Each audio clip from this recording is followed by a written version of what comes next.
ఏపీలో కొత్తగా కొలువుదీరిన కూటమి మంత్రివర్గ సభ్యులకు శాఖలు కేటాయించారు. ముఖ్యమంత్రిగా చంద్రబాబు ఈ నెల 12న ప్రమాణ స్వీకారం చేయగా మంత్రులుగా మరో 24 మంది ప్రమాణం చేశారు. నిన్ననే సీఎంగా పదవి బాధ్యతలు చేపట్టిన చంద్రబాబు వెంటనే మంత్రులకు శాఖల కేటాయింపుపై నిన్న అర్ధరాత్రి దాటాక కూడా కసరత్తులు చేశారు. ఈ మధ్యాహ్నానికి మంత్రుల శాఖల కేటాయింపు ఓ కొలిక్కి వచ్చింది. సీఎం చంద్రబాబు సాధారణ పరిపాలనా శాఖ, శాంతి భద్రతలు తన వద్దనే ఉంచుకున్నారు. ఇక జనసేనాని పవన్ కళ్యాణ్ కు పర్యావరణం, అడవులు, సైన్స్ అండ్ టెక్నాలజీ శాఖలు అప్పగించారు.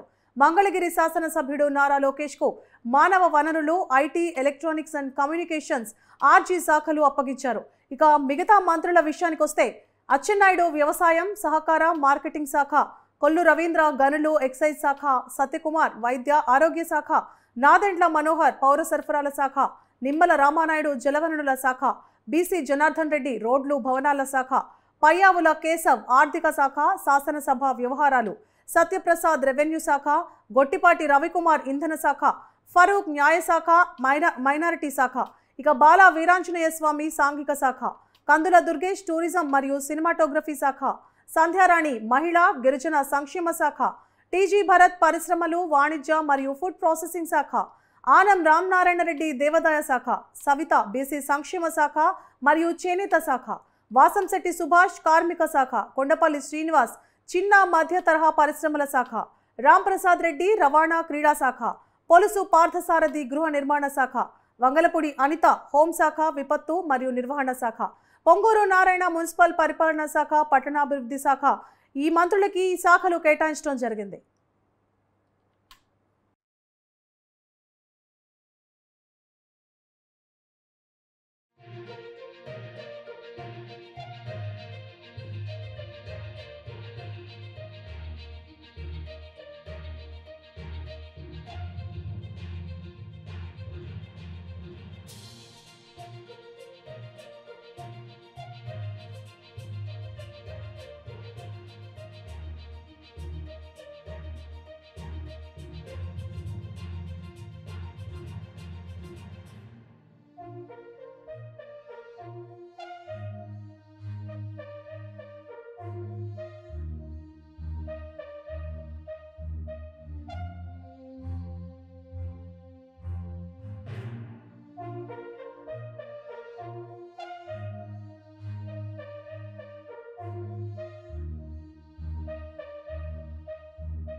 పింఛన్దారులపై ముఖ్యమంత్రి చంద్రబాబు వరాల జల్లు కురిపించారు. పేద వర్గాల మోములో చిరునవ్వులు పూయించేలా ఎన్నికల మేనిఫెస్టోలో ఇచ్చిన హామీలకు అనుగుణంగా సామాజిక భద్రతా పెన్షన్ల పెంపు దస్తంపై సంతకం చేశారు.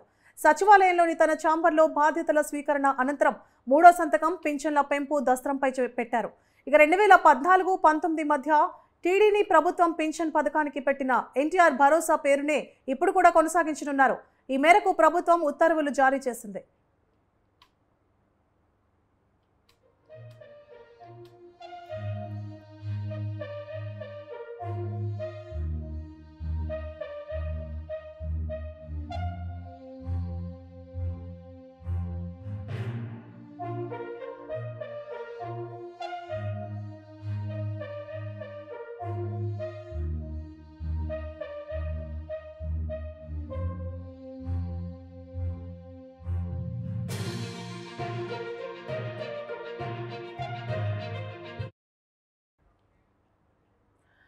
రాష్ట్రంలోని కొందరు అధికారులు గత 5 ఏళ్లలో వ్యవహరించిన తీరుపై ముఖ్యమంత్రి చంద్రబాబు తీవ్ర ఆగ్రహాన్ని, అసంతృప్తిని వ్యక్తం చేశారు.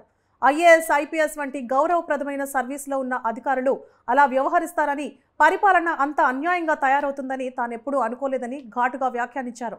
గత ప్రభుత్వంపై ప్రజల్లో అంత కసి, నిస్పృహ వచ్చాయంటే గత 5 ఏళ్లలో జరిగిన విధ్వంసకర ప్రజా వ్యతిరేక విధానాలే కారణమని, ఈ విషయంలో కొందరు ఐఏఎస్, ఐపీఎస్లకు కీలక పాత్ర ఉందని ఆయన పేర్కొన్నారు. రాష్ట్రానికి జరిగిన అన్యాయం గురించి మళ్లీ మీతో వివరంగా మాట్లాడతాను అని వారికి స్పష్టం చేశారు. ఇక వ్యవస్థలను మళ్లీ పరిపాలన గాడిలో పెడతానని అన్నారు. లో సీఎం అయ్యాను. Some of the officers are working at that time. మీలో కొంతమంది 4th టైం. కానీ ఎప్పుడు కూడా నాకు ఇంత కన్సర్న్ కలగలేదు. First time I'm concern. Administration,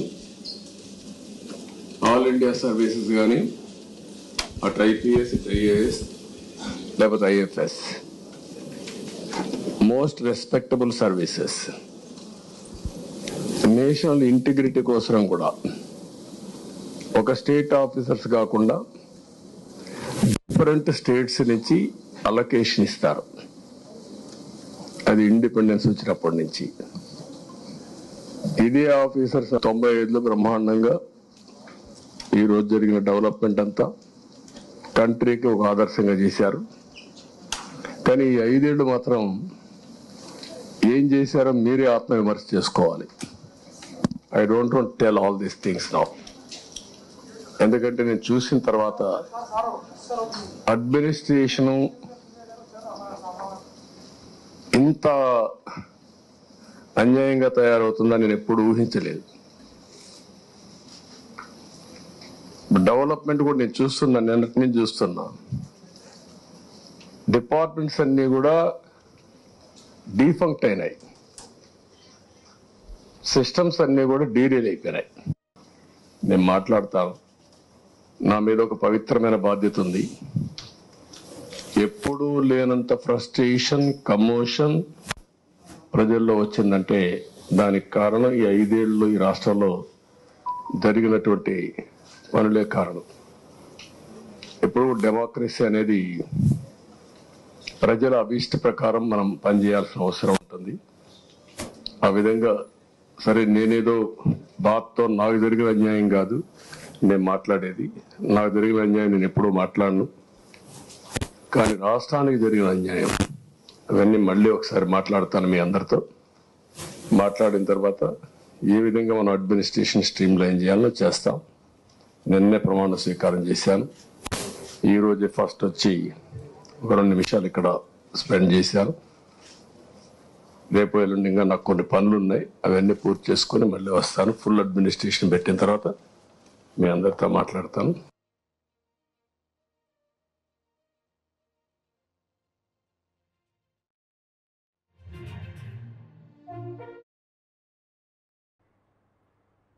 Kadapa సిటీలో దిగి ఆర్టీసీ బస్టాండ్కు ఎటుపోవాలి అంటే కోటిరెడ్డి సర్కిల్ నుంచి అని సమాధానం వస్తుంది. మరి పాత బస్టాండ్కు దారెటు అంటే అది కూడా కోటిరెడ్డి సర్కిల్ నుంచే. ఎస్పీ బంగ్లా ఎక్కడుంది? కోటిరెడ్డి సర్కిల్ నుంచి 10 అడుగుల దూరంలో.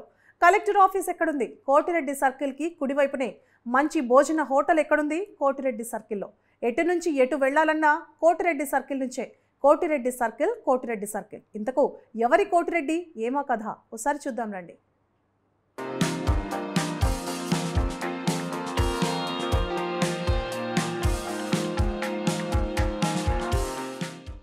దేశభక్తిని అణువణువున వంట పట్టించుకున్న మహోన్నత వ్యక్తి కోటిరెడ్డి. ఆయన స్వాతంత్ర సమరయోధుడే కాదు, కలియుగ హరిశ్చంద్రుడు కూడా. చిత్తూరు జిల్లా మదనపల్లిలోని నారాయణ చెరువులో 1889లో జన్మించారు కోటిరెడ్డి. మదనపల్లిలోని థియోసాఫికల్ ఉన్నత పాఠశాలలో ప్రాథమిక విద్యను అభ్యసించారు. విద్యార్థి దశలోని రామాయణ, మహాభారత గ్రంథాలను అవపోసన పెట్టిన ఆయన దైవభక్తితో పాటు దేశభక్తిని కూడా వంట పట్టించుకున్నారు.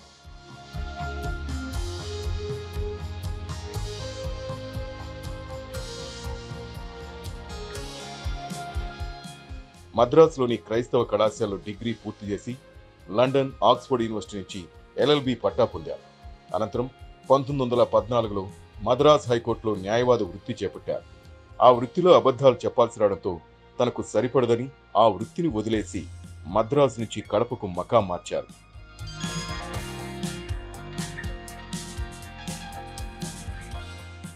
1917లో జమ్మలమడుగు ప్రాంతానికి చెందిన రామసుబ్బమ్మను వివాహం చేసుకున్నారు కోటిరెడ్డి. స్వతహాగా దేశభక్తురాలైన రామసుబ్బమ్మ కూడా భర్తతో పాటు ఎన్నో స్వాతంత్ర పోరాటాల్లో పాల్గొన్నారు. 1921లో గాంధీజీ కడప జిల్లాలో పర్యటించిన సందర్భంగా ఆయన ప్రసంగానికి ప్రభావితుడైన కోటిరెడ్డి స్వాతంత్ర సంగ్రామంలో పాల్గొన్నారు. స్వాతంత్ర పోరాటంతో పాటు జిల్లాలో సారా వ్యతిరేక ఉద్యమాన్ని నిర్వహించారు. సారా ఉద్యమం వల్ల ప్రభుత్వానికి నష్టం జరిగిందంటూ 1921లో బ్రిటిష్ ప్రభుత్వం ఆయనకు జైలు శిక్ష విధించింది. మళ్లీ ప్రభుత్వ వ్యతిరేక ఉద్యమాల్లో పాల్గొనేందుకు 1922లోనూ జైలుకు పంపించింది.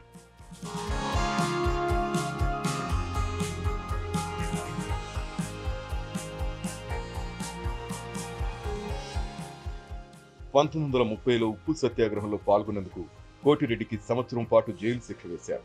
ఆయన వెనక్కి తగ్గిన కోటిరెడ్డి రెట్టించిన ఉత్సాహంతో శాసనోల్లంఘన ఉద్యమంలో పాల్గొని జైలుకెళ్లారు. జైలు నుంచి విడుదలైన తర్వాత క్విట్ ఇండియా ఉద్యమంలో భాగంగా పల్లె తిరిగారు. ప్రభుత్వానికి వ్యతిరేకంగా పనిచేస్తున్నాడని మరోసారి జైలుకు పంపింది బ్రిటిష్ ప్రభుత్వం. వీటిని కూడా లెక్క చేయని కోటిరెడ్డి తన పోరాటాన్ని కొనసాగించారు. 1927లో స్వరాజ్య పార్టీ నుంచి 1929లో స్వతంత్ర పార్టీ అభ్యర్థిగా ఎన్నికైన కోటిరెడ్డి అసెంబ్లీలో అడుగుపెట్టారు. అనంతరం బ్రిటిష్ విధానాలకు వ్యతిరేకంగా రాజీనామా చేశారు. స్వాతంత్ర్యం అనంతరం 1952లో కడప నియోజకవర్గం నుంచి, 53లో లక్కిరెడ్డిపల్లి నియోజకవర్గం నుంచి కాంగ్రెస్ అభ్యర్థిగా ఎన్నికయ్యారు.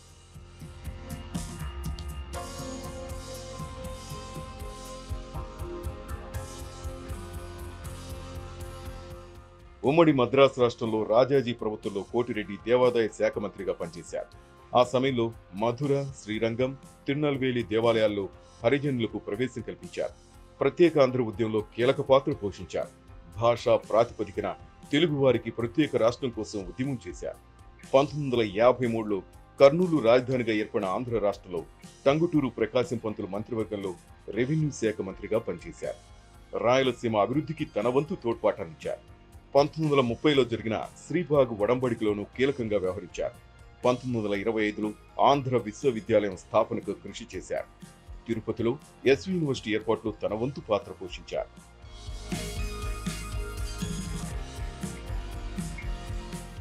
మహిళలు గడప దాటరాదనే నిబంధన ఉన్ననాటి రోజుల్లో తన భార్య రామసుబ్బమ్మ కోరిక మేరకు 5 లక్షల విరాళంతో ఎస్కేఆర్ అండ్ ఎస్కేఆర్ మహిళా కళాశాలను కడప పట్టణంలో స్థాపించారు కోటిరెడ్డి. 1970 దశకాల్లో కడపలో కేవలం ఒక ప్రభుత్వ మహిళా జూనియర్ కళాశాల మాత్రమే ఉండేది. విద్యార్థినులు తమ డిగ్రీ చదువులు చదవాలంటే పురుషుల కళాశాలలో కానీ లేదా ఇతర ప్రాంతాలకు వెళ్ళి తమ డిగ్రీ పూర్తి చేయాల్సి వచ్చేది. ఈ ఇబ్బందులతో తల్లిదండ్రులు పరాయి ప్రాంతాలకు తమ పిల్లలను పంపలేక ఇబ్బంది పడేవారు.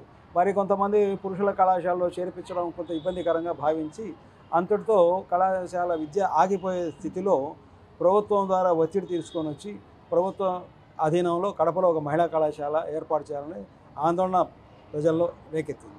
1976లో ప్రభుత్వ కళాశాల విద్యార్థి సంఘం చైర్మన్గా ఉన్నటువంటి నేను ఆ ఉద్యమంలో కూడా పాలు పంచుకోవడం జరిగింది. 1973లో తాత్కాలికంగా మహిళా కళాశాల ఏర్పాటుకు ప్రభుత్వం అంగీకరించింది. తదనంతరం కడప చెందిన స్వాతంత్ర సమరయోధులు శ్రీ కోటిరెడ్డి గారు, వారి సతీమణి కడప జిల్లా బోర్డు ప్రథమ అధ్యక్షురాలు శ్రీమతి రామసుబ్బమ్మ గారు తమ పేరున 5 లక్షల రూపాయలు విరాళం ప్రకటించడంతో వారి పేరుతో కోటిరెడ్డి రామసుబ్బమ్మ, కడప కోటిరెడ్డి గారి పేరుతో ప్రభుత్వ మహిళా కళాశాల ఏర్పాటుకు శ్రీకారం చుట్టడం జరిగింది. ఇలా ఎన్నో రకాల సేవను ప్రజలకు అందించిన కోటిరెడ్డి 1981లో తుది శ్వాస విడిచారు. ఆయన సేవలకు గుర్తుగా ఆయన విగ్రహాన్ని కడప పట్టణ నడిబొడ్డును ఏర్పాటు చేశారు. కడపలో ఇటు నుంచి ఎటు వెళ్లాలన్నా కోటిరెడ్డి సర్కిల్ మీదుగానే వెళ్ళాలి. ఇప్పటికీ కోటిరెడ్డి దంపతుల పోరాటాల గురించి, వారి సేవల గురించి స్థానికులు కథలుగా చెబుతారు.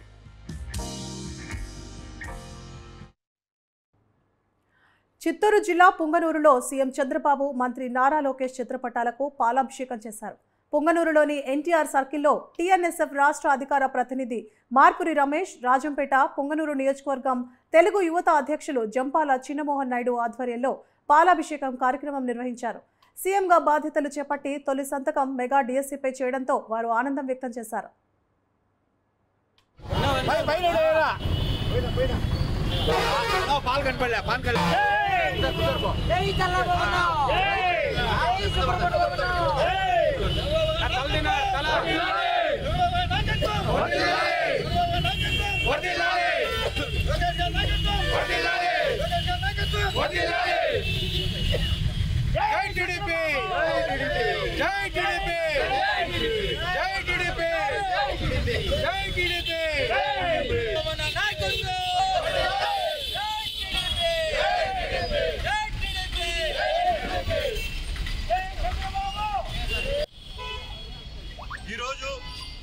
నాయుడు గారు మొదటి సంతకం నిరుద్యోగుల కోసం, ఒక వెనకబడిన రాష్ట్రం, విద్యార్థులకి చదువుకొని ఖాళీగా రోడ్ల మీద తిరిగే విద్యార్థుల కోసం 16,000 పోస్టులు క్రియేట్ చేసి వెనకాల దాదాపు 1,400 కోట్లు లోటు వచ్చిన రాష్ట్రం అన్ని అధిగమించి నిరుద్యోగుల కోసం డిఎస్సి ప్రకటించడం చాలా శుభ పరిణామం.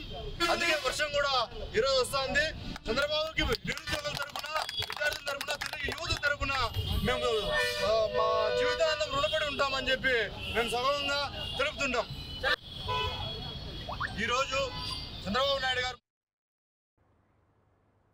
మామిడి రైతులకు ఏడాది కన్నీళ్లే మిగిలాయి. కష్ట నష్టాలకు ఓర్చుకొని ఏళ్ల తరబడి తోటలను సాగు చేస్తున్నా దిగుబడి రావడం లేదు. వాతావరణంలో మార్పులు మామిడిపై ప్రభావం చూపడంతో మామిడి రైతులు తీవ్రంగా నష్టపోయారు. కొన్ని చోట్ల వేసవి తీవ్రతకు మామిడికాయలు రాలిపోగా, మరికొన్ని చోట్ల మామిడి చెట్లకు తెగుళ్లు సోకి కాయలు రాలిపోయాయి. వేసవి వచ్చిందంటే పండ్లలో రారాజుగా పిలువబడే మామిడిని రుచి చూడని వారు ఉండరు. అలాంటిది ఈ ఏడాది మామిడికాయలు కనిపించడం లేదు. అరకొర మామిడికాయలు మార్కెట్లో దర్శనమిచ్చినా ధరలు కొండకి కూర్చున్నాయి. సామాన్య ప్రజలు మామిడికాయలను కొనాలంటే వెనకడుగేస్తున్నారు.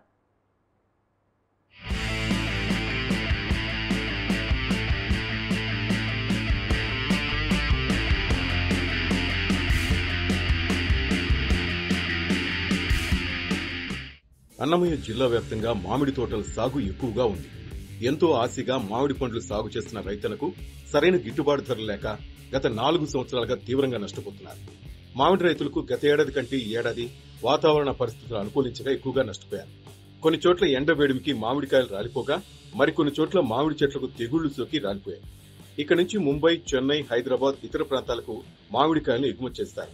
గతంలో మామిడి పూతను చూసి వ్యాపారస్తులు మామిడి తోటలు కొనేవారు. ప్రస్తుతం మామిడికాయలు చూసి కొనుగోలు చేస్తున్నారు. గతంలో మాదిరిగా వ్యాపారస్తులు ఉత్సాహం చూపలేదు. ఈ ఏడాది అనుకున్నంత మామిడి పంట రాకపోవడంతో రైతులు ఆందోళన చెందుతున్నారు. అన్నమయ్య జిల్లాలో 6 నియోజకవర్గాలున్నాయి. 6 నియోజకవర్గాలకు గాను కోడూరు, రాజంపేట, హార్టికల్చర్ మామిడి అనేది ప్రాముఖ్యమైన పంట. అదే పంట పైన బతికే రైతులు 80% పైన ఉన్నారు. అయితే ఈ రైతులతో ఇబ్బంది ఏం జరుగుతూ ఉందంటే, 2 సంవత్సరాలు ఏకదాటిగా కరోనాతో పంట పుష్కలంగా వచ్చినా కూడా ఆ పంటను తీసుకుపోయేదానికి దళారీలు, వ్యాపారస్తులు రావడంలే. ఈ రైతు ఎక్స్పోర్ట్ ఏదైనా చేసుకోవాలంటే కూడా చేసుకోలేని పరిస్థితుల్లో ఎక్కడ పండిన పంట అక్కడ నేలమట్టం అయిపోయింది. ఆ విధంగా ఉంటే పోయిన సంవత్సరం పావులా భాగం పంట వస్తే ఆ పంట కోసుకుండే సమయంలో దాదాపుగా అకాల వర్షంతో అక్కడ ఉన్నబడినటువంటి పంట అట్లే నేలమట్టం అయిపోయింది. ఈ విధంగా ఈ సంవత్సరంతో 4 సంవత్సరాలు మామిడి తోటలు ఏం దిగుబడి రాక ఎంత ఇబ్బందులు అంటే అంత ఇబ్బందులు పడే పరిస్థితి రైతుకు వచ్చింది. ఈ విధంగా ఉంటే రైతు ఆత్మహత్యలు చేసుకోక మరి ఏం చేసుకోవాలనో ఒకసారి ప్రభుత్వాలు కానీ అధికారులు కానీ మాకు తెలియజేయాలి.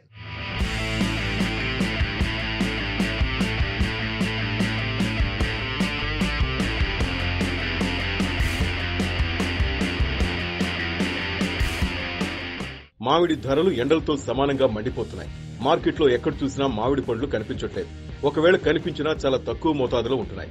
మార్చి చివరి వారం నుంచి మే వరకు మార్కెట్ మామిడి పండ్లతో కళకళలాడింది. ఈసారి మామిడి దిగుబడి తగ్గడంతోనే ఈ పరిస్థితి ఏర్పడిందని వ్యాపారులు చెబుతున్నారు.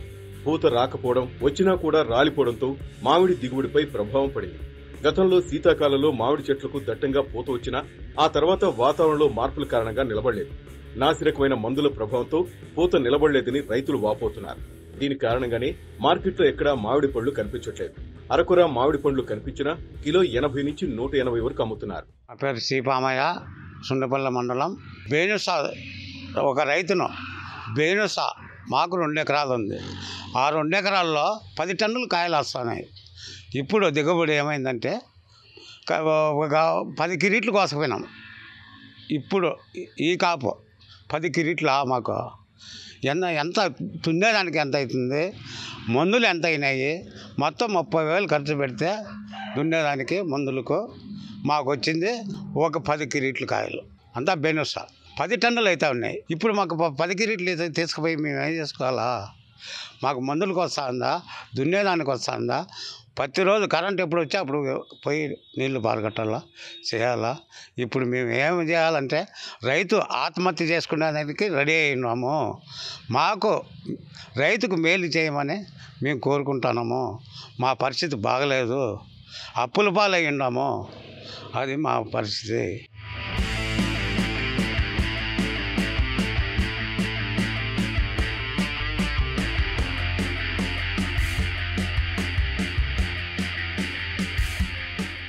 జిల్లాలో మామిడికాయలను విక్రయించేందుకు పలు మండీలు ఉన్నాయి. రైతులు, వ్యాపారస్తులు మామిడికాయలను ఈ మండీలకు చేరవేసి అమ్ముకుంటుంటారు. ప్రస్తుతం మామిడి దిగుబడి తగ్గడంతో మండీలకు మామిడికాయలు రాక మామిడి మండీలు వెలవెలబోతున్నాయి. ప్రతి నియోజకవర్గంలో కొంతమంది వ్యాపారులు మామిడి షెడ్లను ఏర్పాటు చేశారు. ఆయా మండలాల్లోని రైతులు ఆ మామిడి షెడ్లకు మామిడికాయలను తరలించి విక్రయిస్తుంటారు. ప్రస్తుతం ఆ షెడ్లకు కూడా కాయలు రాకపోవడంతో అవి కూడా వెలవెలబోతున్నాయి. చాలా మందికి వీరబల్లి బేనిషా అంటే మహా ఇష్టం. ఈ బేనిషా చాలా రుచిగా ఉంటుంది. ఢిల్లీ, ముంబై, కలకత్తా ప్రాంతాల నుంచి వ్యాపారస్తులు వచ్చి దీన్ని కొనుగోలు చేసి తీసుకుని వెళ్తుంటారు. ఈ వీరబల్లి బేనిషాను విదేశాలకు కూడా ఎగుమతి చేస్తుంటారు. అందువల్లే ఈ బేనిషాకు అంత పేరు వచ్చింది. వీరబల్లి మండలంలో మామిడి తోటలు అధికంగా ఉన్నాయి. అందుకోసమే మామిడి ప్రియులు ఈ వీరబల్లి బేనిషాను ఇష్టపడతారు. మామిడి పంట సాగు చేయాలంటే రైతులకు ఇబ్బందులు ఎదురవుతున్నాయి. మామిడి తోటలో దున్నకం, పాదులు తీయటం, కంచి వేయటం, చెట్లకు ఎరువులు, మందులు, నీరు కట్టడం వంటివి చాలా అవసరం. ఇంత కష్టపడినప్పటికీ గత 4 సంవత్సరాలుగా మామిడి పంట సరిగ్గా రావట్లేదు. పెట్టుబడి ఎక్కువై ఆదాయం తగ్గుతోంది. జిల్లాలో మామిడి పళ్లు సాగు చేసిన ప్రతి రైతును కేంద్ర, రాష్ట్ర ప్రభుత్వాలు ఆదుకోవాలని కోరుతున్నారు. మామిడి రైతుకు ప్రభుత్వాలు ప్రత్యేక ప్యాకేజ్ ఇవ్వాలని, నష్టపరిహారం అందించాలని రైతులు విజ్ఞప్తి చేస్తున్నారు. మాదేవపల్లి వెంకటరమణారెడ్డి, మాది తమడమాలపల్లె, మాధవరం గ్రామం, రాయచెట్టు మండలము. మాకు 10 ఎకరాలు భూమి ఉంది. దీంట్లో వచ్చేసి 7 ఎకరాల వరకు మేము మామిడి తోట వేసాము. దాదాపు 20 సంవత్సరాలు అయింది. వీటిని కాపాడుకుంటూ వస్తున్నాము. పోయిన సంవత్సరం అక్టోబర్లో దున్నిచ్చినాము. మళ్ళీ నవంబర్లో ఒకసారి మళ్ళీ ఇరుసాలు పట్టించినాము. తర్వాత మందులు కూడా వేయడం జరిగింది. పూత రాకపోవడంతో మళ్ళీ సంక్రాంతి పండుగ అయిపోయిన వెంటనే మళ్ళీ మళ్ళీ మందులు కొట్టించడం జరిగింది.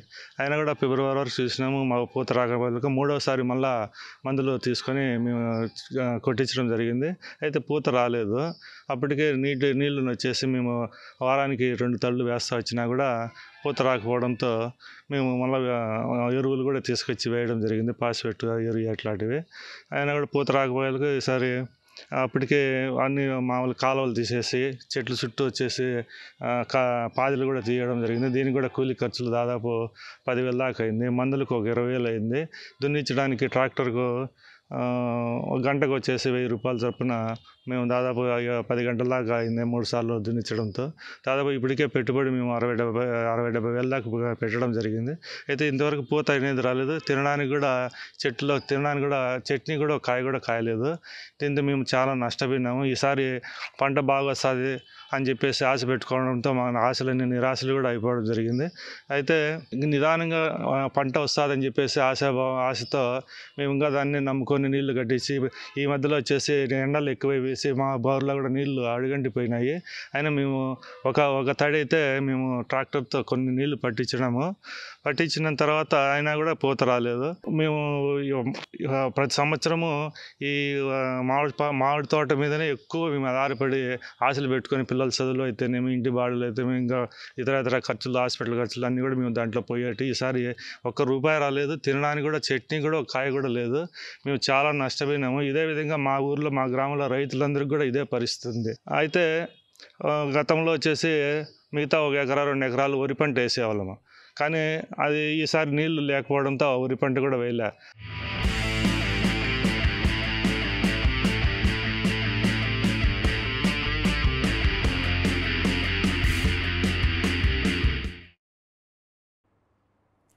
తొలి సంధ్యాకిరణం జాలువార్చిన స్వర్ణవర్ణం అందమైన ఆ సరస్సులో పడి ప్రతిఫలిస్తున్నప్పుడు అదొక అద్భుత దృశ్య కావ్యంలా కనిపిస్తుంది. పక్షుల కిలకిలా రావాల నడుమ మత్స్యకారులు చేపల వేటకు విసిరే వలలు చేసే గమ్మత్తైన సవ్వడి, తెరచాప పడవల సయ్యాటలు మనసుకు ఆహ్లాదాన్ని కలిగిస్తాయి. తమిళనాట, ముండెం తెలుగునాట విస్తరించిన ఆ ఉప్పునీటి సరస్సే ప్రళయ కావేరి. ప్రస్తుతం పులికాటు సరస్సుగా పిలువబడే ఈ సరస్సు పక్షి వీక్షకులకు స్వర్గధామం. పులికాట్ లేక్లో ఫ్లెమింగోలు, పెయింటెడ్ కొంగలు, ఎగ్రేట్స్, గ్రే పెలికాన్లు, గ్రే హెరాన్లు, పినెస్టియల్స్, బ్లాక్ రెక్కల స్టిల్స్లు, పారలు మరియు టెర్నెలతో సహా అనేక రకాల పక్షులు కనిపిస్తాయి. ఆంధ్రప్రదేశ్లోని ఉమ్మడి నెల్లూరు జిల్లాలో ఎక్కువగా, తమిళనాడు తిరువళ్లూరు జిల్లాలో కొద్దిగా పరుచుకున్న ఉప్పునీటి సరస్సు పులికాట్.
సరస్సులో 40 వరకు దీవులున్నాయి. మనిషికి మనిషికి, దీవికి నడుమ కంటికి కనిపించని అనురాగ సేతువులు ఉన్నాయి. ప్రళయ కావేటి పల్లెల్లో తిరుగుతూ ఉంటే ఆ పల్లెలు నోట ఎన్ని కథలు, ఎన్నిన్ని పాటలు. ప్రళయ కావేరి గుండికాయన శ్రీహరికోటలో 1969లో రాకెట్ కేంద్రం నిర్మాణం జరిగింది. దీని కారణంగా సతీష్ ధావన్ అంతరిక్ష ప్రయోగ కేంద్రం కూడా పులికాట్లో అంతర్భాగమైంది. ఇది ఉప్పునీటి సరస్సు అయినప్పటికీ సముద్రపు నీరు, మంచినీరు కలగలిసి ఉండటం వల్ల సముద్రపు నీరంతా ఉప్పుగా ఉండదు. ఇది దాదాపు 250 చదరపు కిలోమీటర్ల వైశాల్యంలో వ్యాపించింది.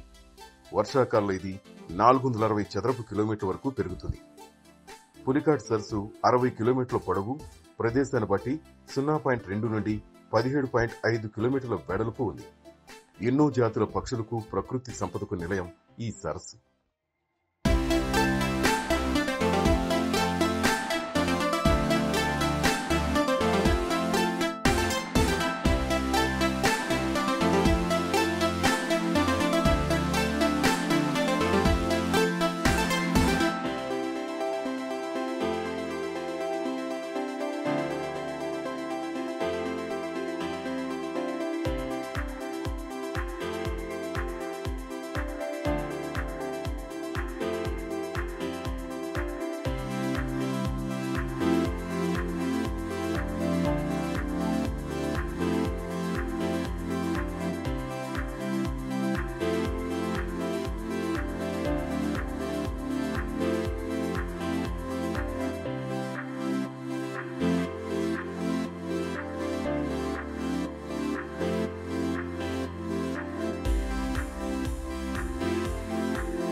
ప్రాచీన చరిత్ర కలిగిన ఈ సరస్సు గురించి 1వ శతాబ్దానికి చెందిన ఒక అనామక రచయిత రాసిన పెరిప్లస్ ఆఫ్ ఎరిథ్రియన్ సీ అనే గ్రంథంలో పులికాట్ను భారతదేశ తూర్పు తీరం వెంబడి ఉన్న 3 ఓడరేవుల్లో ఒకటిగా పేర్కొన్నాడు.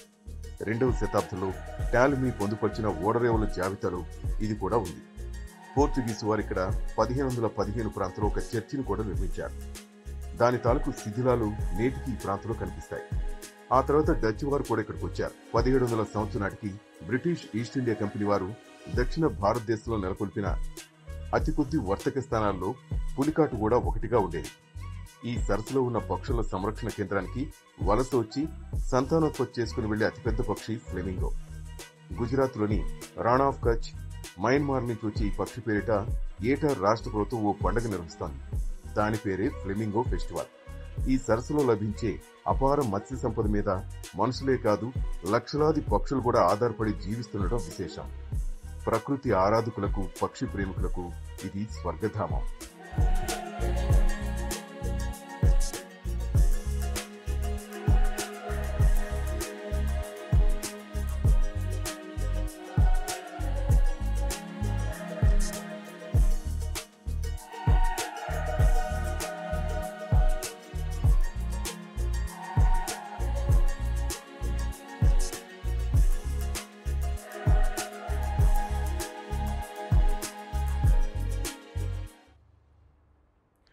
నెల్లూరు జిల్లాలోని కోవూరు జాతీయ రహదారిపై రోడ్డు ప్రమాదం చోటు చేసుకుంది.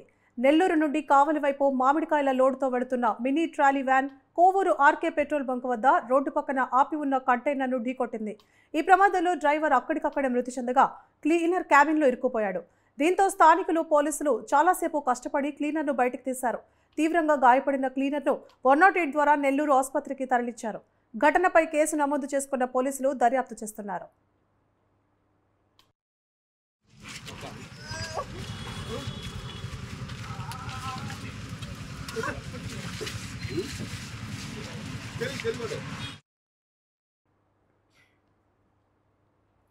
పండ్లలో రారాజు మామిడి. మన దేశంలో పుట్టి జగమంతా పేరు ప్రఖ్యాతి పొందిన ఫలం ఏదైనా ఉందంటే అది మామిడి మాత్రమే.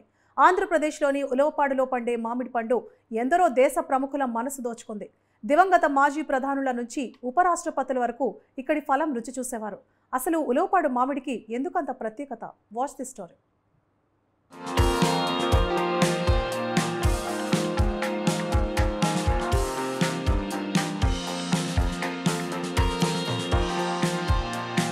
ప్రపంచంలోనే ఎక్కువ మంది ఇష్టపడే పండు మామిడి పండు. మన దేశంలో 5000 ఏళ్ల క్రితమే సాగులో ఉండేది. ఇక్కడి నుంచి మధ్యప్రాచ్యం, తూర్పు ఆఫ్రికా, అమెరికా దేశాలకు వర్తకులు, రాజులు వెళ్లారు. సంస్కృతిలో ఆమ్రాని పిలువబడే మామిడి తమిళ తంబిల మాంగా నుంచి ఇంగ్లీష్లో మ్యాంగో అయిందని ఫుడ్ హిస్టరీ.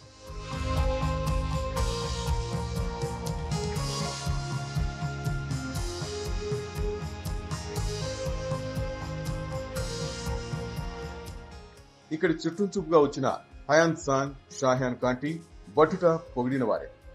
అమీర్ ఖుస్రో అయితే మామిడి మీద ఏకంగా పద్యం కూడా రాశారు. మామిడిని ఫకరే గుల్షాన్ అని పిలిచాడు. అంటే తోటకే మకుటం లాంటిదని అర్థం.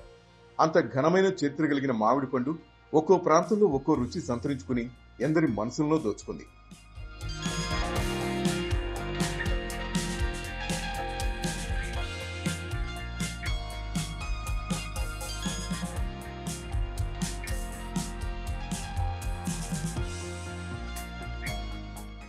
దివంగత మాజీ ప్రధానులు ఇందిరాగాంధీ, రాజీవ్ గాంధీ, మాజీ భారత ఉపరాష్ట్రపతి వెంకయ్యనాయుడు కూడా ఈ పండును లొట్టలేసుకుంటూ తినేవారట.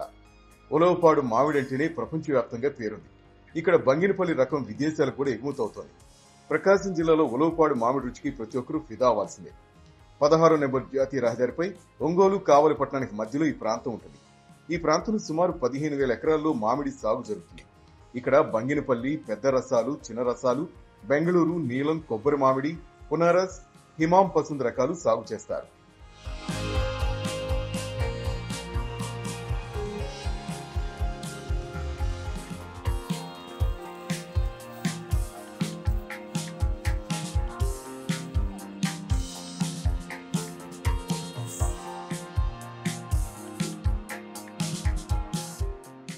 ప్రతి ఏడాది ఏప్రిల్ నుంచి జూలై వరకు మామిడి పండ్ల సీజన్ ఉంటుంది.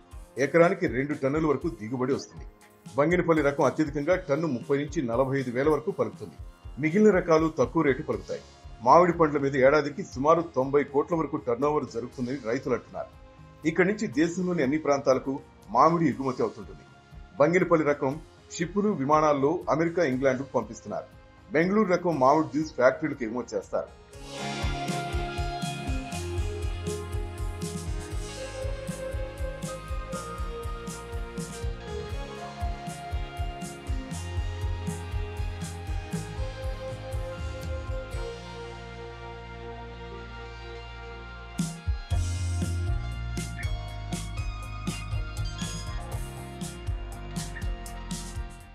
ఉలవపాడులో మామిడి రుచిగా ఉండేందుకు అసలు కారణం ఏంటంటే కాయ పక్వానికి వచ్చే వరకు ఇక్కడ రైతులు చెట్టు నుంచి తెంచరు. అంతేకాకుండా ఎలాంటి రసాయనాలు కూడా వాడరు. మాగిన పండ్లను వేరు చేసి విక్రయిస్తారు. దోరకాయలను టన్నుల లెక్కన వ్యాపారులకు విక్రయిస్తారు. ఉలవపాడు ప్రాంతంలో ఇసుక నీళ్ళలో పండి ఈ మామిడి పండు మీద నక్షత్రాలు ఏర్పడతాయి. అప్పుడే ఈ పండును తినాలని చెప్తున్నారు. తమ ముత్తాతల కాలం నుంచి ఎందరో రాజకీయ ప్రముఖులకు ఈ మధుర ఫలాన్ని సరఫరా చేస్తున్నామని చెప్తున్నారు. కాయలు బాగుంటుంది, వాటర్ వల్ల, నేల వాతావరణం వల్ల చాలా బాగుంటుంది కాయ. ఈ ఉలవపాడు మామిడి అంటే ముదురుగా ఉంటుంది కాబట్టి మా కాయలు అందరూ లైక్ చేస్తారు. టేస్ట్ ఉంటాయి. ఎర్రనేల కాయలు కాబట్టి ముదురు చుక్కుంటాయి. మేము కాయలు తయారైన తర్వాతే కాయలు వస్తాం కాబట్టి మా కాయలు బాగుంటాయి. అన్ని ఊళ్ళో హైదరాబాద్ కానీ, బెంగళూరు కానీ ఎక్కడికైనా ఎక్స్పోర్ట్ అవుతుంది. పాపాడు కాయ ముద్ర పైతేలు హైదరాబాద్ నుంచి కానీ పైతేళ్ళు తీసుకుపోతారు సార్. మరి సోపరేట్ తీపి ఉంటుంది. బెంగళూరు కానీ హైదరాబాద్ కానీ మా రాష్ట్రాలు పోతాయి సార్. ఇక్కడి నుంచి కాయలు అవి వాళ్ళు కావాలంటే మేము ప్యాకింగ్ చేసి పంపెడతాం సార్. పంపెడతాం. వాళ్ళు ఏమైనా మాకు నెంబర్లు ఇచ్చినా కూడా బోస్ అక్కడ ఆపి ఇన్ని కాయలు అని చెప్పితే మేము ఆ కాయ ప్రకారం ప్యాకింగ్ చేసి హైదరాబాద్ కానీ బెంగళూరు కానీ చాలా రాష్ట్రాలు పోతాయి సార్. ఇక్కడ బాగుంటుంది అన్న కాయ. ఇక్కడ నేల వాతావరణం, వాటర్ వాతావరణం, ఇక్కడ కాయ ఊరి ప్లస్ బాగుంటుంది, నీట్గా ఉంటుంది. కాయ తీపి కానీ చుట్టుపక్కల అన్నిటి మీద కూడా మన ప్రకాశం జిల్లా ఉలవపాడు కాయలు బాగుంటుంది. ఇతర రాష్ట్రం అమెరికా కూడా పోతాయి ఎక్స్పోర్ట్. అన్ని సార్లు ఉలవపాడు కాయ అంటే ఎక్కడెక్కడో పేరు ఉంది. ఉలవపాడులో పండే మామిడి పండుకు డిమాండ్ ఎక్కువగా ఉంటుంది. రైతులు సైతం అధిక లాభాలు పొందుతున్నారు. సంవత్సరంలో 1-2 నెలలు వచ్చి ఈ మామిడి పొలం నిజంగా ఒక మధురమైన అతిథి. ఇంకెందుకు ఆలస్యం, మీరు ఒకసారి ఉలవపాడు పండును రుచి చూడండి.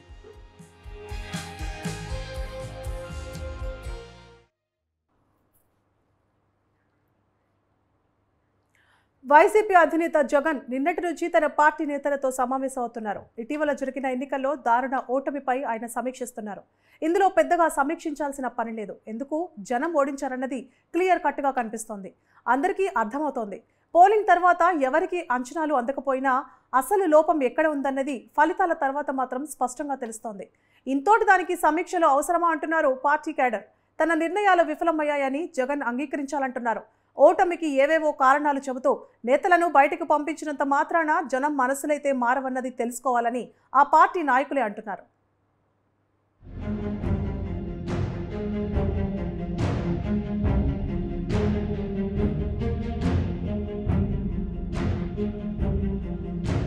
రాష్ట్రంలో ఎవరి ఓటు బ్యాంకు వారికి ఉంటుంది. చంద్రబాబును అభిమానించే ఓటర్లు ఉన్నట్లే జగన్ అంటే ఇష్టపడే ఓటర్లు కూడా ఉంటారు. అలాగే ప్రతి పార్టీకి ఒక ప్రత్యేక ఓటు బ్యాంక్ ఉంటుంది. ఇప్పుడు జగన్కు వచ్చిన ఓట్లను చూసినా దాదాపు 1.30 కోట్ల ఓట్లు వచ్చాయి. వీరంతా జగన్ పాలన అంటే ఇష్టపడి వేసి ఉండొచ్చు, లేకుంటే సంక్షేమాన్ని అందుకున్న వారే ఉండొచ్చు.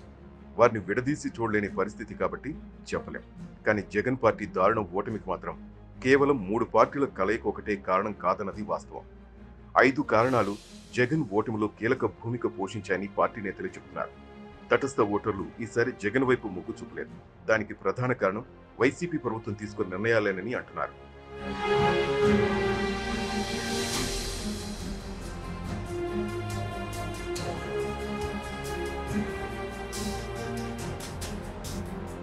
పేదలను మరింతగా దగ్గరగా చేర్చుకునే క్రమంలో జగన్ అత్యుత్సాహం ప్రదర్శించారని పార్టీ నాయకులే అంటున్నారు. పేదలు పెత్తందారుల మధ్య యుద్ధం అంటూ ఆయన అందుకున్న నినాదం పెట్టుకోవట్లేదు.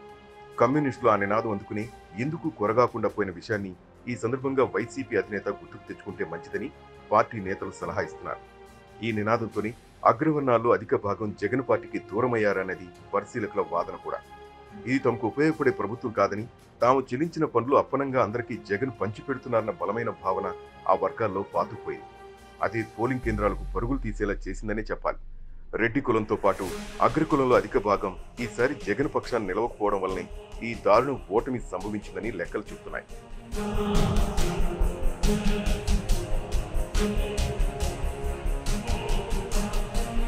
ఇక 3 రాజధానులు అనేది ఒక విఫల ప్రయోగం అని అందరికీ తెలిసిందే. ఒకే రాజధాని ఎక్కడైనా సక్సెస్ అవుతుంది. కానీ జగన్ సెంటిమెంట్ తో కొట్టాలని భావించి 3 రాజధానుల అంశాన్ని ముందుకు తెచ్చారు.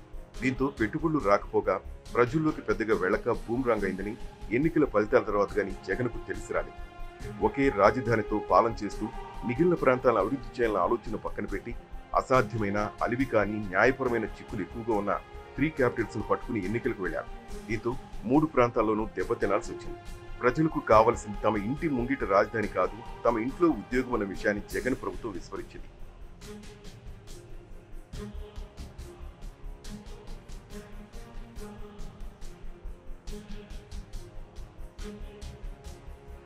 జగన్ అధికారంలోకి రాగానే తన వల్లే ఇన్ని స్థానాలు వచ్చాయన్నారు. తన పాదయాత్రతోనే తనకింతటి విజయాన్ని ప్రజలు అందించారనుకున్నారు. 151 స్థానాలు ఇచ్చిన ప్రజలు 175 ఎందుకు ఇవ్వరని ప్రశ్నించారు తప్పించి ఇంతటి విజయానికి కారకులైన క్యాడర్ను మాత్రం విస్మరించారు. పాలనలో సంస్కరణలు అవసరం, వాలంటీర్ల వ్యవస్థను తప్పుపట్టలేదు. అదే సమయంలో క్యాడర్ను కాపాడుకోవడం ప్రతి పార్టీ నేత ముఖ్య కర్తవ్యం. కానీ జగన్ మాత్రం క్యాడర్ను పూర్తిగా విస్మరించారు. కనీసం వారితో కలిసేందుకు, వారి కష్ట నష్టాలు తెలుసుకునేందుకు కూడా ప్రయత్నించిన పాపాన పోలేదు. దీంతో 2019 ఎన్నికల్లో కసితో పనిచేసిన క్యాడర్ లీడర్లు ఈసారి మనం ఎందుకు కష్టపడాలి, ఉన్న సొమ్ములు ఎందుకు పోగొట్టుకోవాలన్న నిర్ణయానికి వచ్చారు. కేవలం వాలంటీర్లపై ఆధారపడి పటిష్టంగా పార్టీకి వెన్నుముక్క ఉన్న క్యాడర్ను విస్మరించడంతోనే ఇంతటి దుర్గతి పట్టిందన్నది జగన్ అంగీకరించి తీరాల్సిందే.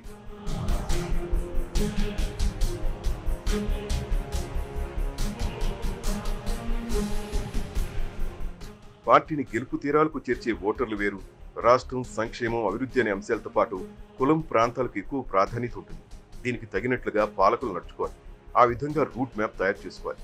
కానీ కరోనా 2 ఏళ్లలో తాము ఇది చేశామని, 132 సార్లు బటన్ నొక్కానని, 2.75 లక్షల కోట్లు నేరుగా లబ్ధిదారుల ఖాతాల్లో వేశానని, ఆ ఓట్లని గంపగుత్తగా తనకే అనుకుని జగన్ బొక్కబోర్ల పడ్డారు. అందులో కొంత శాతం ఓట్లు వచ్చినప్పటికీ ఎక్కువ శాతం ఓటర్లు టీడీపీ సూపర్ 6 కు ఫిదా అయ్యారు. చంద్రబాబును జనం నమ్మర్లే అని భ్రమించారు జగన్. కానీ జనం మాత్రం తమకు వచ్చే డబ్బులు పెరిగితే చాలనుకుని అటువైపు మొక్కారు. ఎన్నికల మేనిఫెస్టోలోనూ కనీసం 3,000 నుంచి పింఛన్ 2029 వరకు పెంచనని నిర్మోహమాటంగా చెప్పి జగన్ తనకెందుకు తానే నీళ్లు తెచ్చుకున్నట్లయింది. అవతల వాళ్ళు నెలకు 4,000 ఇస్తారంటే ఎప్పుడూ 3,500 ఇస్తారంటే ఎలా తమ వైపు నిలబడతారు అన్న ఆలోచన కూడా చేయలేదు. అదే కొంపముంచినట్లయింది.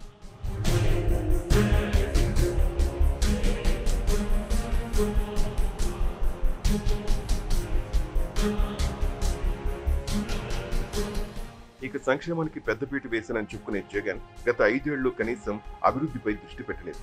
కంపెనీలు తీసుకొచ్చే ప్రయత్నం చేయలేదు. ప్రభుత్వ ఉద్యోగాలంటే 2.5 లక్షలంటూ సచివాలయ ఉద్యోగులు, వాలంటీర్ల సంఖ్య చెప్తున్నారు తప్పించి ప్రభుత్వ ఉద్యోగాలను భర్తీ చేయడంతో యువత ఎదురు తిరిగింది. ఇక ఈ పాలనతో మనకు ఉద్యోగాలు వచ్చే అవకాశం లేదని ఫిక్స్ అయిపోయింది. దీంతో పాటు కనీసం బాగులేని రహదారులు కూడా మరమ్మతులు చేయాలన్న ధ్యాస లేకుండా పోయింది. దీంతో పాటు మద్యం ధరలు పెంచడం కూడా కొంత శాతం ఓటర్లపై తీవ్ర ప్రభావం చూపింది. మద్యాన్ని మాన్పించాలంటే ధరలను పెంచడంతో మొదలు పెట్టకూడదని, పూర్తిగా దాన్ని నిషేధించాలన్న విషయం ఇప్పటికైనా అర్థమై ఉండాలి జగన్కు. ముస్లిం ఓటర్లు ప్రభావం చూపి 20 నియోజకవర్గాల్లో కూటమి అభ్యర్థులు గెలిచారంటే జగన్ చేసిన తప్పు గురించే వేరే చెప్పాల్సిన పని లేదు. రాయలసీమలో సొంత సామాజిక వర్గం ఎదురు తిరిగిందంటే అంతకుమించి విశ్లేషణ ఏముంటుంది? తప్పు ఎక్కడ జరిగిందన్నది క్లియర్ కట్ గా తెలుస్తుంది. కానీ ఎందుకు చేశామన్నది ఇప్పుడు తెలుసుకోవాల్సింది. దీని నుంచి ఎలా బయటపడాలో జగన్ విశ్లేషించుకోవాల్సింది.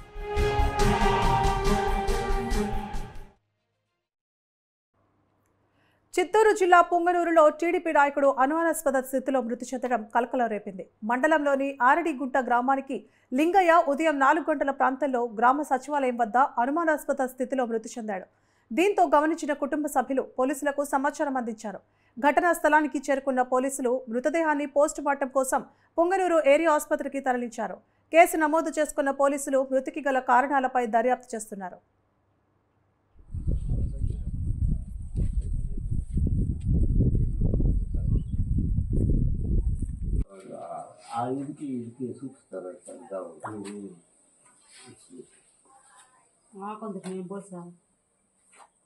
నేను లేసా కొంచెం వాడు లేసా మేపేస్తాడు సార్.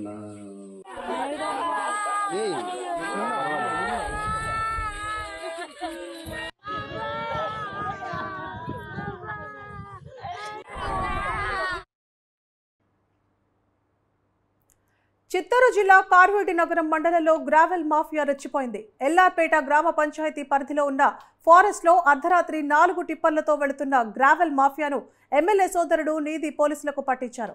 దీంతో 4 టిప్పర్లను పోలీసులు సీజ్ చేశారు. నియోజకవర్గంలో అక్రమాలకు పాల్పడితే కఠిన చర్యలు తీసుకోవాలని ఎమ్మెల్యే సోదరుడు నీది పోలీసులకు తెలిపారు.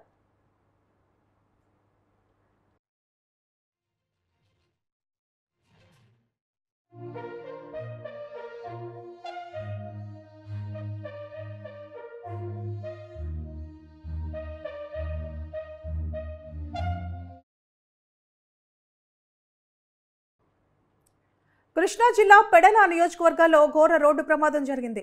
ఈ రోడ్డు ప్రమాదంలో 6 మృతి చెందగా మరికొందరికి తీవ్ర గాయాలయ్యాయి. కాకినాడ జిల్లా తాళరేవు నుండి బంటుమిల్లి వైపు చేపల పెట్టుబడి కోసం వస్తున్న మినీ వ్యాన్ పుల్లల లోడ్తో వెళ్తున్న ఒక ట్రాక్టర్ను క్రాస్ చేయబోయి ఎదురుగా వస్తున్న కంటైనర్ను ఢీకొట్టింది.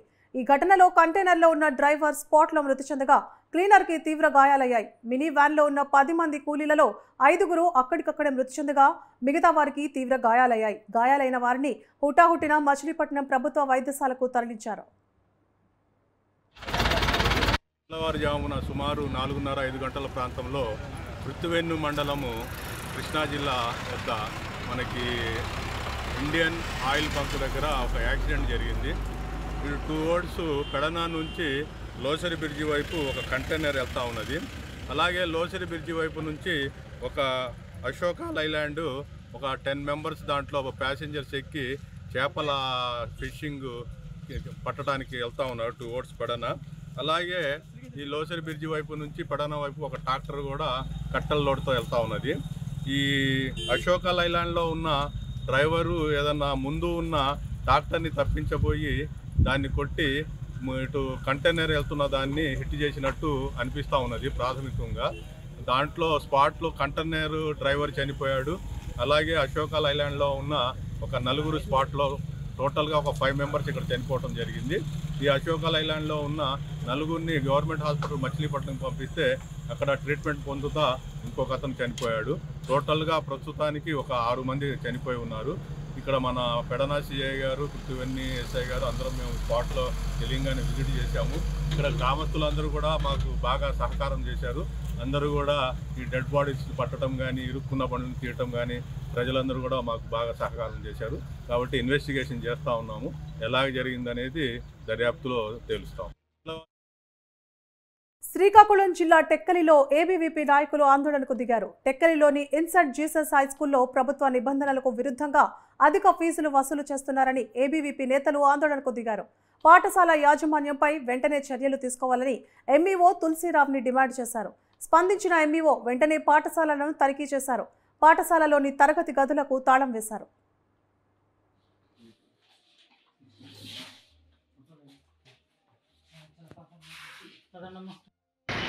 మీడియా మిత్రులకు నమస్కారం. నా పేరు కొన్ని మురళి. నేను అఖిల భారతీయ విద్యార్థి పరిషత్ స్టేట్ ఎగ్జిక్యూటివ్ మెంబర్గా పనిచేస్తున్నాను. ఈరోజు స్కూల్లో ఓపెన్ అవగా టెక్కలి ఇన్ఫెన్సీస్ హై స్కూల్లో ప్రభుత్వ నిబంధనలకు విరుద్ధంగా పాఠ్యపుస్తకాలు ఎక్కువ రేట్లకి అమ్ముతున్నారని విద్యార్థుల యొక్క తల్లిదండ్రుల యొక్క కోరిక మేరకు ఏబీవీపీ సభ్యులు ఇన్ఫెన్సీస్ స్కూల్కి వచ్చి పరిశీలించడం జరిగింది. ఆ విషయం వాస్తవాన్ని తెలుసుకొని టెక్కలి ఎంఈఓ గారికి, తులసిరావు గారికి ఇన్ఫర్మేషన్ ఇచ్చిన వెంటనే వాళ్ళు వెంటనే వచ్చి పరిశీలించి ప్రభుత్వ నిబంధనలకు విరుద్ధంగా క్లాసులు నిర్వహిస్తున్నారు, అదే ప్రభుత్వ నిబంధనలకు విరుద్ధంగా పుస్తకాలు అమ్ముతున్నారని తెలియజేసుకొని పాఠశాల యాజమాన్యంతో మాట్లాడి దానిపైన కఠిన చర్యలు తీసుకుంటామని ఇన్ఫర్మేషన్ జరిగింది. అలాగే ఏ రూములు అయితే పుస్తకాలు ఉన్నాయో ఆ 2 రూముల్ని సీజ్ చేసి ఆ తాళాలని డిఈఓ గారి చేతికిచ్చి మరలా వారం రోజుల తర్వాత ఇన్స్పెక్షన్ పెట్టి దాని యొక్క పరిస్థితుల నుంచి స్కూల్ మీద కఠిన చర్యలు తీసుకుంటారని తెలియజేయడం జరిగింది. నమస్కారం, నేను దల్లి తులసిరావు, ఎంఈఓ 1 టెక్కలి మాట్లాడుతున్నాను. ఈరోజు విద్యార్థుల యొక్క తల్లిదండ్రులు మరియు విద్యార్థి సంఘ నాయకులు ఇచ్చినటువంటి ఫిర్యాదు మేరకు infant Jesus English medium high school Tekkali visit చేయడం జరిగింది. వాళ్ళు ఇచ్చిన కంప్లైంట్లో ఏంటంటే విద్యార్థుల యొక్క ఫీజుని ప్రతి క్లాస్కి కూడాను 3,000 నుండి 10,000 వరకు పెంచినట్టు, అలాగే పుస్తకాలు విపరీతమైనటువంటి రేట్లకు అమ్ముతున్నట్టుగా వాళ్ళు సూచించారు. నా తనిఖీలో బయటపడినటువంటి విషయం ఏంటంటే గవర్నమెంట్ బుక్స్ అనేవి వాళ్ళు యాజ్ ఇట్ ఈజ్ రేటుగా అమ్ముతున్నారు, అందులో తేడా లేదు. కానీ వీళ్ళు ప్రైవేట్ పబ్లిషర్స్ నుంచి కొన్నటువంటి వర్క్ బుక్స్ అని, అలాగే స్టడీ మెటీరియల్ని దాని మీద ఉన్నటువంటి ప్రింట్ ఉన్నటువంటి రేటుగా అమ్ముతున్నారు. అది వాళ్ళు అభ్యంతరం పెడుతున్నారు. అలాగే నోట్బుక్స్ అని, యూనిఫామ్స్ అన్నీ కూడా జనరల్ స్టోర్లో వాళ్ళు మెయింటైన్ చేస్తున్నారని ఫిర్యాదు చేశారు. అది వాస్తవం. ఎన్నికల హామీలలో భాగంగా ఇచ్చిన హామీలను చంద్రబాబు నిలబెట్టుకుంటున్నారని అన్నారు కృష్ణా జిల్లా ఎమ్మెల్యే కాగిత కృష్ణప్రసాద్. ఎన్నికల ప్రచారంలో ప్రజలకు ఇచ్చిన హామీలపైనే సీఎంగా మొదటి సంతకం చేశారన్నారు. ఇక మెగా డిఎస్సి, అన్నా క్యాంటీన్లు, ల్యాండ్ టైటిలింగ్ యాక్ట్ రద్దు, 4,000 పెన్షన్, స్కిల్ సెన్సెస్ పై సంతకం చేయడం శుభ పరిణామమని కొనియాడారు. బంటుమిల్లి గ్రామంలోని లక్ష్మీపురం సెంటర్లో అంబేద్కర్ విగ్రహానికి పూలమాల వేసి నివాళులర్పించారు. ఆ తర్వాత CM Chandrababu, deputy CM Pawan Kalyan చిత్రపటాలకు పాలాభిషేకం చేశారు.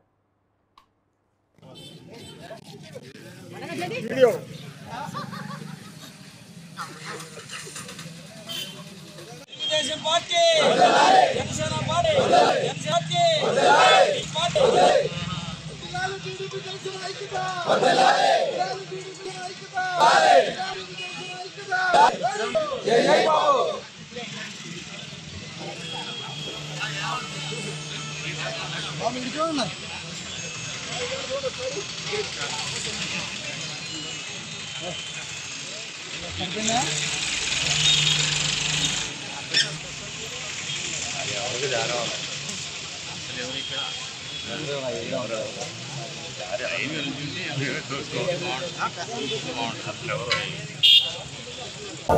నమస్కారం అండి. నిన్న చంద్రబాబు నాయుడు గారు మరి పదవి బాధ్యతలు స్వీకరించగానే ఏదైతే ఆయన మాట ఇచ్చారో ఆ మాటకి అనుగుణంగా మరి 5 సంతకాలు మొట్టమొదటిగా చేయడం జరిగింది. ముఖ్యంగా మరి ఎంతో కాలంగా నిరుద్యోగ యువత లక్షలాది మంది నిరుద్యోగులందరూ కూడా ఎదురు చూస్తున్నటువంటి మెగా డిఎస్సి మీద మొట్టమొదటి సంతకం పెట్టడం చాలా సంతోషం. గత ప్రభుత్వంలో మరి ఎక్కడా కూడా ఒక్క టీచర్ పోస్ట్ కూడా భర్తీ చేయకపోవడం చాలా దారుణం.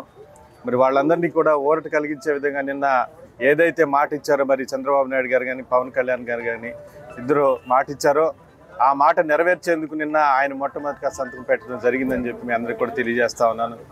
అదేవిధంగా మరి ఇంకొక సంతకం ఏదైతే మరి లక్షలాది మంది ఎవరైతే పెన్షన్లు తీసుకుంటారన్నారో సామాజిక పెన్షన్లు ఏవైతే ఉన్నాయో నిన్న చంద్రబాబు నాయుడు గారు తొలి సంతకం 16,327 పోస్టులు డిఎస్సి పోస్టులు విడుదల చేయటం రాష్ట్రం అంతా కూడా సంబరాలు చేసుకుంటున్నారు యువత. ఎందుకంటే 5 సంవత్సరాల నుంచి బీఈడి పూర్తి చేసి అన్ని కోచింగ్లు తీసుకుని నిరుత్సాహంతో చాలామంది ఆత్మహత్యలు చేసుకున్న వాళ్ళు కూడా ఉన్నారు. చంద్రబాబు నాయుడు గారు పవన్ కళ్యాణ్ గారు ఇద్దరు కూడా ప్రతిదీ మాట ఇచ్చిన ప్రతి మాట కూడా వాళ్ళిద్దరు కూడా నిలబెట్టుకుంటారు. తప్పనిసరిగా అమరావతి పూర్తి చేస్తారు, పోలవరం పూర్తి చేస్తారు, నిరుద్యోగులందరికీ కూడా ఉద్యోగాలు వస్తాయి. ఎట్టి పరిస్థితుల వాళ్ళు ఇచ్చిన మాట మీద నిలబడతారని జగన్మోహన్ రెడ్డి ఇచ్చిన మాట మీద నేను ఉన్నాను నేను విన్నాను అన్నాడు కానీ ఏమీ వినలేదు. ఆయనకి చెమటొచ్చేసింది, ఆయన దిగిపోయాడు. ఇప్పుడు వీళ్ళిద్దరు భుజాల మీద యువతంతా ఆధారపడి ఉంది. యువతంతా కూడా వీళ్ళ మీద ఆధారపడి వీళ్ళు ఇస్తారనే నమ్మకంతోనే ఓట్లు భారీ మెజార్టీతో అందరిని గెలిపించడం జరిగింది. అదేవిధంగా వాళ్ళు కూడా మాట నిలబెట్టుకుంటారు. నిరుద్యోగులకి ఇది ఒక వరం లాంటిది. ఎందుకంటే బీఈడీ చదివిన వాళ్ళు అందరూ 5 సంవత్సరాల నుంచి కోచింగ్లో ఉండి లక్షలు ఖర్చు పెట్టుకుని నిరీక్షణ చేసి జగన్మోహన్ రెడ్డి గురించి చాలా మోసపోయారు. ఈ చంద్రబాబు నాయుడు గారు ఫస్ట్ సంతకం డిఎస్సీ పెడతాం నిరుద్యోగుల అందరికీ ఇది వరం లాంటిది. మేమందరం దీని గురించి చాలా సంతోషపడుతున్నాం. మా పేడ నియోజకవర్గం కృష్ణప్రసాద్ గారు కూడా ఈ ధన్యవాదాలు తెలుపుతున్నాం. చిల్లర వేశారు కాబట్టి ఇది నిరుద్యోగులందరికీ అంటే బీఈడీ టీటీసీ చదివిన నిరుద్యోగులందరికీ ఇది వరం లాంటిది. ఈ 16,000 చిల్లర అందరికీ ఉద్యోగాలు వస్తాయి. వెంటనే ఈ నోటిఫికేషన్ కూడా వచ్చేసినట్టే. ఇది రాగానే వెంటనే ఎగ్జామ్ అయిపోగానే అందరికి కూడా ఇది ఉద్యోగాలు 16,000 కుటుంబాలకి ఇది వరం లాంటిది. చంద్రబాబు నాయుడు గారు ఇచ్చిన మాట ప్రకారం